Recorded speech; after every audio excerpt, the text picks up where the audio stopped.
What's going on, ladies and gentlemen? It's Inglorious Gun, and welcome back. It's Gungrave on Kickass difficulty.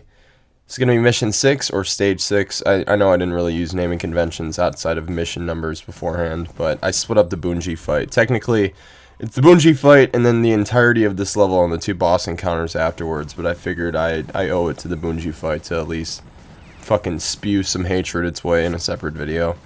But this is the last level of the game, and arguably the weirdest. Completely different enemy types. You have a really strange boss fight at the end, and it's actually really enjoyable. The only reason I say it's strange is because there was no mention of it in the anime, and I just thought it was fucking such a weird turn of events. But I guess in the case of this game, with everything we fought so far, it's really not that all that far off in terms of just being fucking out there.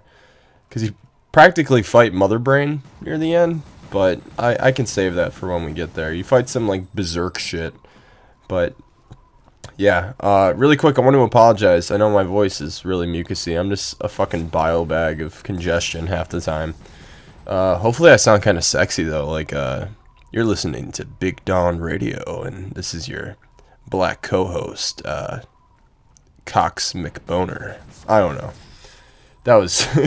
If I can go with a better MC name than Cox McBoner, maybe that joke would have hit home. But, you know, you just gotta work with what you got.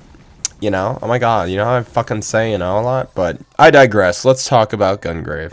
So, this level within itself, as far as difficulty, it's not too crazy. You know, thankfully when you fall off the side of the map like I do, it doesn't fucking kill you. But it makes you... It checkpoints you right at the beginning of the level.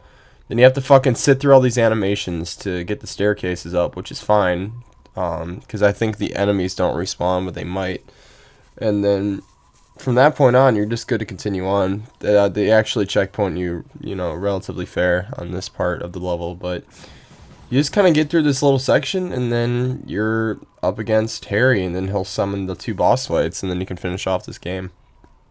These new enemy types, though, I guess they're more or less just reskins. You have these weird, like, kind of ball sacks flying in the air, and that's going to be your kind of floating spawner for the rest of these enemy types. And most of them aren't too bad. These flying fuckers are annoying. Not that they're hard to deal with, but when they decide to fuck you over, they will. And you'll definitely notice that later in the video. But I don't die on this section. The first time I died a lot, but...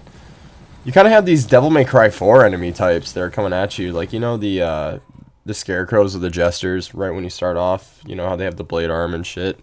Very much in the vein of that. Obviously, Gungrave came out a long time before Devil May Cry 4, but that's the only thing I could draw a parallel to. But, yeah. Wow, it's kind of sad. First guy that's coming to an end. With this time, we're going to be talking about 2 things. I wanted to do a quick little... excerpt, I just made up a word there, about Bungie, because I think, as shitty as this fight was, I kind of liked his character in the show. He's kind of the solitary lone wolf badass, similar to Brandon. You know, he always wears fucking aviators and he gets shit done. And there's a situation where the 2 cross paths, and obviously Harry wants to bring him into the syndicate, and him and Brandon kind of have like a fucking bro off. They whip out their dicks, and they're like, who's more fucking cool and stoic and silent? And, yeah, Brandon kicks the shit out of Bungie, and Bungie's like, man, if there's a day that goes by where your dick isn't in my mouth, then that's a day wasted. And, he starts calling him big guy, and their friendship blooms. And their confrontation in the show is actually really fucking cool, outside of that garbage fight. Similar location, but, like, it's, you know, it's 2 equals going at it. The battle of the 2 pistols, and at that point Bungie's also super fucking roided out and whatever have you, and it was actually really cool. It was a good fight. I dug it. But, you know, just rest in peace, big guy. Good old Bungie.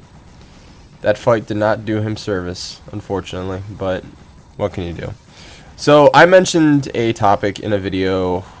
I want to say it's the one, I think it was the bear walking video, so 2 videos ago. I was talking about movie theaters and all that, and a day has passed, so the tension and the burning flame of anger that was in my body has passed, but I wanted to continue on that because I thought it was an interesting thought. So we went over how I was kind of making my rounds as far as like, this is December, this is when all the big movies are coming out, and I frequent a theater a lot.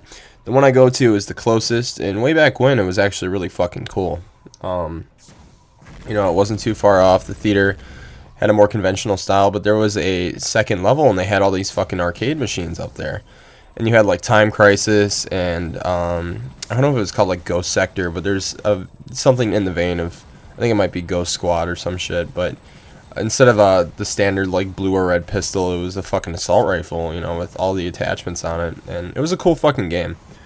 But there was, they had fucking Tekken and Street Fighter and all the other cool shit you could ever want out of an arcade. And I know arcades have become a dated platform. Nobody's, with gaming consoles and all that becoming more commonplace in the household, less people are going out to arcades to spend money.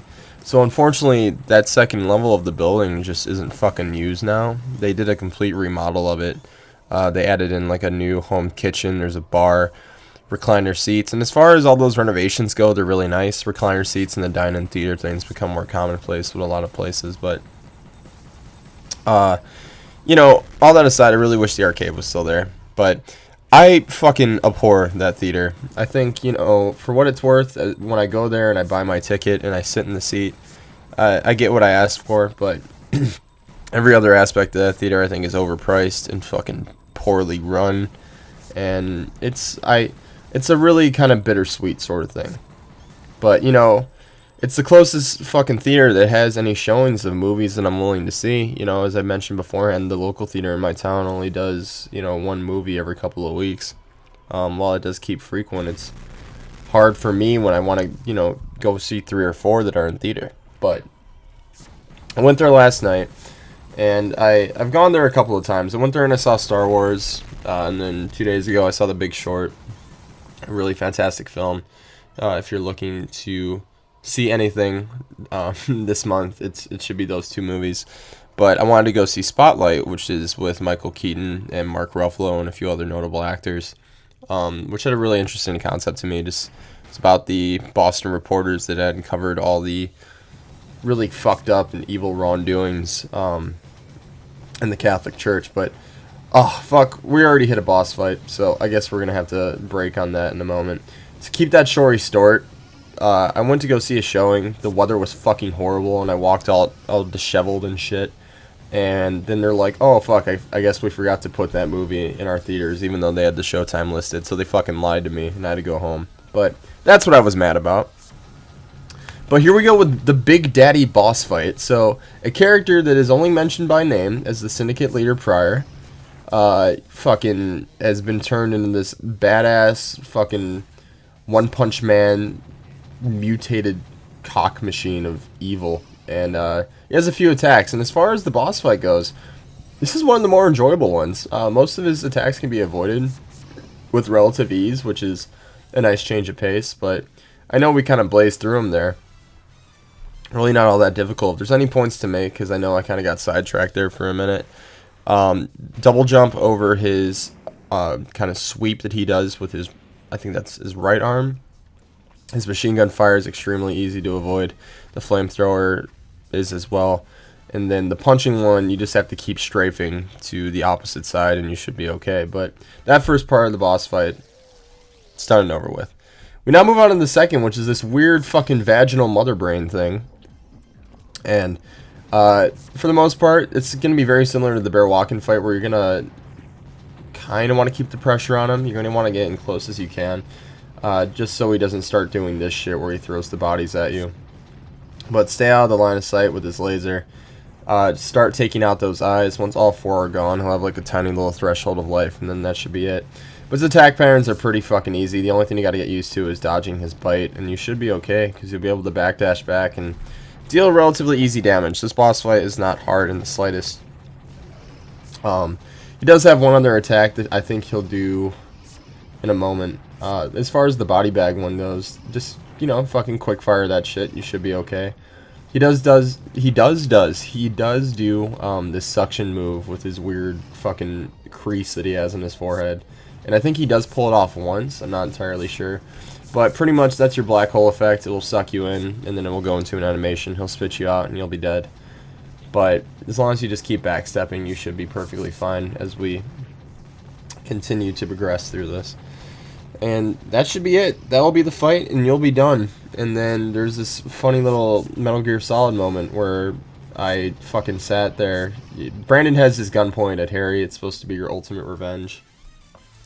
And you'll see it coming up as Brandon pulls off the last little animation here as he cycles through all the abilities and puts Mother Brain to rest. Rest in peace, Big Daddy. You had a good run. And this should be it then. But Brandon pulls the gun on Harry. You'll see it there, and similar to the end of MGS3, where it lets you pull the trigger on the boss. It has a similar effect here, but there was no indication of that when I first played, so I fucking stared at the screen for like a minute, and I'm like, what if I press square? And then, you know, of course, that's what you had to do. And at the time of this recording, I forgot that as well, so for about like 6 or 8 seconds, we're just kind of standing there to build tension. But here's my final rating. It is not beyond the grave, as you'll see once we pull the trigger on good old Harry. But it's the Savage, and I'm okay with that. As far as getting the max ranking, that's a time investment that isn't necessarily all that hard, but I didn't see any real incentive to do it. But I would like to thank you guys for watching. It's been a fun ride. Hopefully you've enjoyed my first guide, and I'll be sure to see you guys for the next one. But until then, watch me shoot Harry in the face. I'll catch you guys later. Bye.